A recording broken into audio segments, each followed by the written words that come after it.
Yo les gars, ici Black Center, comment ça va? Aujourd'hui on se retrouve pour une petite vidéo qui sera bien sûr à propos d'Advanced Warfare. Mais en gameplay de fond, ce sera pas de l'Advanced Warfare, ce sera du Ghost. Donc je vais m'expliquer juste après pourquoi. Donc déjà je vais présenter le gameplay. C'est un 74 à 24 sur Call of Duty Ghost, donc un gameplay vraiment intense. Et c'est pas un de mes gameplays, c'est un des anciens membres de ma team qui est early. Donc je mettrai également sa chaîne en description, donc allez la voir, je pense que ça lui fera vraiment plaisir. Donc merci à toi aussi d'avoir passé le gameplay, c'est vraiment un gros massacre. Et pourquoi est-ce que j'ai mis du Ghost et pas d'Advanced Warfare en gameplay de fond? C'est tout simplement parce que le thème de mon commentaire sera qu'est-ce qui va changer avec Advanced Warfare. Ou également je voulais faire ce commentaire un peu plus tôt, donc est-ce qu'il y a vraiment des choses qui ont déjà changé avec Advanced Warfare, même si la sortie est très récente. Et étant donné qu'en ce moment on voit énormément d'Advanced Warfare sur YouTube, je me suis dit qu'un peu de Call of Duty Ghost, ça permettrait de se rappeler un petit peu des anciens Call of Duty, histoire de faire la comparaison. Car tous les anciens Call of Duty, quand on pense à les comparer à Advanced Warfare, sont en général toujours du même type. On se rend compte qu'ils se ressemblent un petit peu tous. Donc ça m'a m'intéresse, étant donné qu'on voit que de l'Advanced Warfare en ce moment, de faire un petit peu la comparaison avec Ghost, histoire d'illustrer un peu mon commentaire. Et donc pour commencer mon sujet qui est donc qu'est-ce qui va changer avec Advanced Warfare, je vais commencer avec la barre de feed. Donc là c'est plutôt pour les feeders. C'est les standards qui vont bien sûr changer étant donné que la barre de feed reste extrêmement longtemps. Déjà de 1 il y a une cinquième case qui est beaucoup moins bien visible que les 4 premières, mais malgré tout il y a quand même cette cinquième case pour les feeds. Et également donc il y a ce temps avant que la feed s'efface qui est extrêmement long. Donc bien entendu c'est-à-dire que les standards vont s'adapter, c'est-à-dire qu'une quad feed sur Advanced Warfare sera normalement un leftover je pense. Sera plutôt la base, sera plutôt une 5 feeds bien sûr. Mais malgré tout on peut toujours faire broc, ça c'est sûr que les feeds slow seront beaucoup plus rares mais les feeds broc seront toujours là, donc les standards ont changé.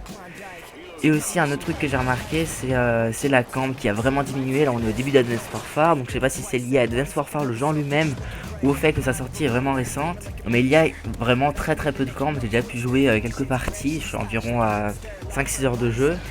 Et avec les étages, les nombreux étages sur les maps et également le double jump, bah la camp a carrément diminué, c'est incroyable. Mais malgré tout, j'ai acheté le jeu il y a quelques jours et je me suis rendu compte qu'il y a quand même déjà du spawn kill. Je joue dans des modes objectifs et avantages et points stratégiques que j'aime bien. Et pour l'instant, les spawns sont vraiment à chier. Je sais pas si c'est pareil sur toutes les consoles. En tout cas, sur PS3, les spawns sont vraiment à revoir. Parce que là, on se faisait spawn killer comme pas possible. C'est-à-dire que toute l'équipe spawnait au même endroit. Les mecs étaient sur la zone et ils étaient tous à une sortie.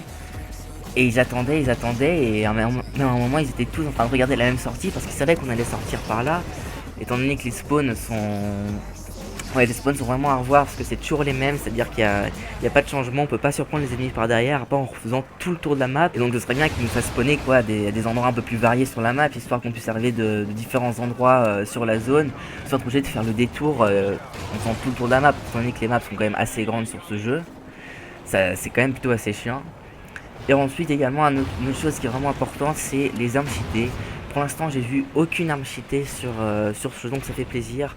Il y a quand même des armes qui sont plus puissantes, donc on entend souvent la balle 27 et je suis d'accord que cette arme est puissante.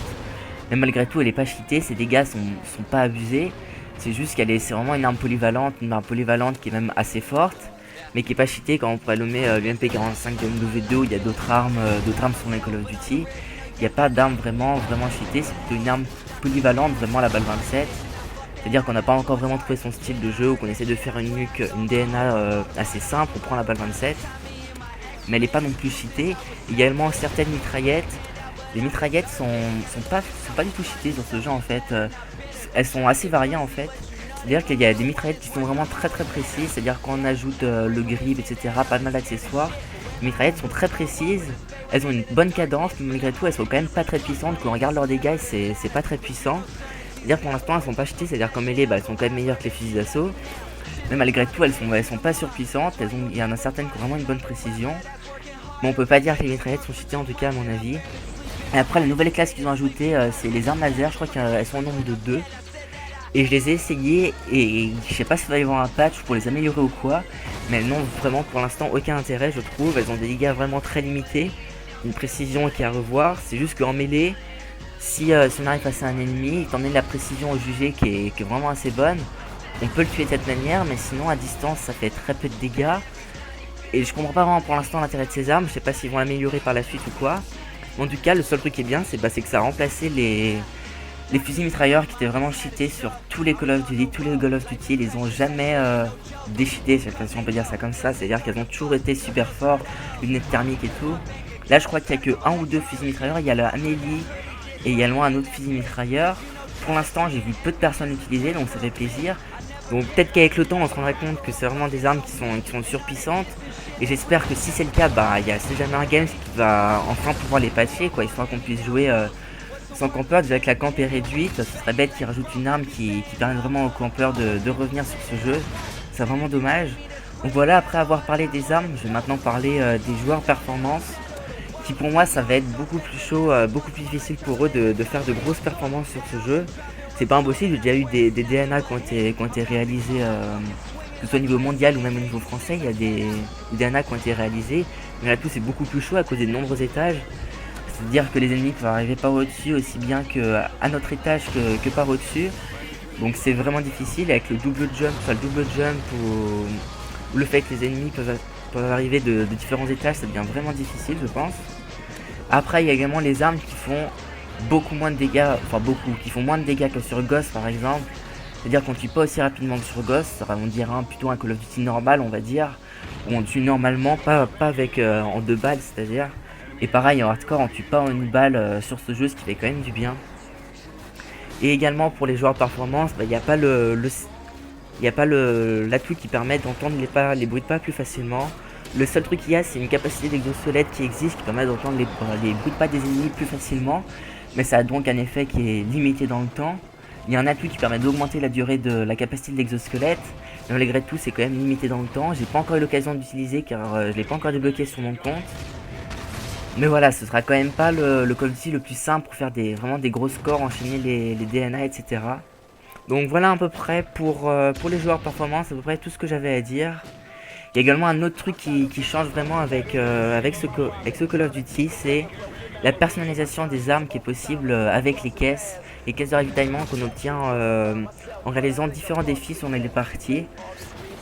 C'est donc des caisses qu'on reçoit à la fin de chaque partie. Pour ceux qui ne savent pas, il y a entre 1 et 3 bonus à l'intérieur. Bonus qui peuvent être soit des armes, c'est-à-dire que c'est pas des nouvelles armes, c'est des armes déjà existantes où leurs statistiques ont été légèrement changées. C'est-à-dire qu'on peut avoir un peu plus de dégâts contre moins de précision, etc. Et donc voilà, ça permet vraiment de personnaliser sa classe au maximum. Si on peut faire plus de dégâts au risque d'avoir moins de précision, etc. Ça permet de s'adapter à chacun. Donc ça c'est vraiment une très bonne idée. Dans ces caisses on peut également avoir du double XP par exemple, durant une certaine durée. Je vais pas m'attarder dessus, mais ça fait quand même plaisir de pouvoir obtenir du double XP un peu dans ces caisses, ça fait quand même du bien. Et également il y a la personnalisation des score streaks qui est vraiment impressionnante sur ce jeu, qui était vraiment une très bonne idée je pense. C'est-à-dire que chaque score streak, par exemple le drone qui a 400 points, qui est quand même un truc de base, qui est utile mais pas non plus le truc cité. Mais malgré tout on peut le personnaliser, histoire d'arriver par exemple jusqu'à 1000 points. Il faut 1000 points pour pouvoir le débloquer, mais à ce moment-là ça se transforme en une micro-station orbitale qui est beaucoup plus efficace que le drone.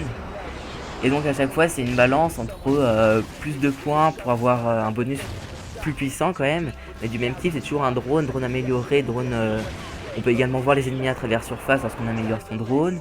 On peut voir les ennemis sur les minimap en sachant où est-ce qu'ils se déplacent, etc. Donc il y a vraiment différents types de score string, une personnalisation qui est vraiment poussée à un certain point dans ce Call of Duty. Ça fait vraiment plaisir. Moi je trouve pour l'instant il n'y a pas de score string qui me paraît trop cheaté et qui enlève la jouabilité au jeu. Donc ça fait vraiment du bien je crois de voir la personnalisation des score streaks et des armes également. Et aussi un autre truc dont je vais parler parce que étant donné que je suis un knifer, je vais parler du couteau juste assez rapidement. C'est le Spike Drone qui a remplacé le couteau de lancer. C'était couteau de lancer ou Tomahawk selon les Call of Duty. Et là ça a été remplacé par le Spike Drone qui est une boule à pointe en quelque sorte. Bon c'est très moche, mais malgré tout ça a remplacé le couteau de lancer. On avait peur que ce soit vraiment injouable, malgré tout c'est quand même jouable étant donné qu'il y a l'atout main-less qui est débloqué assez tard dans le jeu, mais malgré tout c'est quand même débloqué. Et main-less plus Spike Drone ça permet quand même de jouer, de maintenir le style de couteau je voulais dire. Et donc il y a quand même le snipe, l'arme et le couteau qui sont toujours présentés, donc ça fait plaisir qu'ils aient reconnu l'importance de ces trois styles de jeu. Et juste un dernier petit truc avant de finir le commentaire, c'est parler quand même des capacités d'exosquelette qui sont quand même propres à ce jeu. C'est quand même ce qu'ils ont vraiment révolutionné sur Call of Duty Advanced Warfare. Et les exos, donc j'avais peur de facilité étant donné qu'on avait vu qu'on pouvait devenir invisible par exemple. J'avais peur que ce soit une sorte de capacité qui soit vraiment trop forte, trop puissante,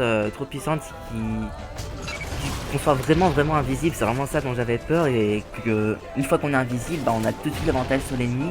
En vrai, on n'est pas invisible, on est moins bien visible, c'est plutôt ça. C'est-à-dire qu'on nous voit quand même on voit quand même une sorte de forme qui se déplace.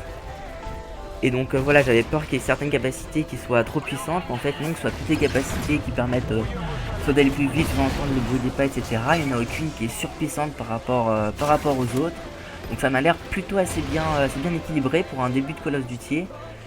Et j'espère que ça va continuer comme ça et que s'il y a des problèmes qui arrivent, et ben que cette Gamer Games va réagir assez vite histoire de patcher ces problèmes, histoire de garder une bonne communauté et un jeu jouable. Alors que Call of Duty Ghost, ben, ils ont pas bien écouté la communauté, ce qui fait qu'il y a pas mal de personnes qui sont parties de ce jeu, ce qui est vraiment dommage.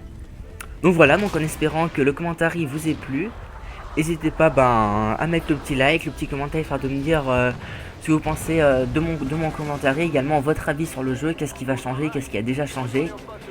Et donc voilà, c'est à peu près tout. N'hésitez pas à vous abonner à ma chaîne si ce n'est pas déjà fait, et moi je vous dis bye bye.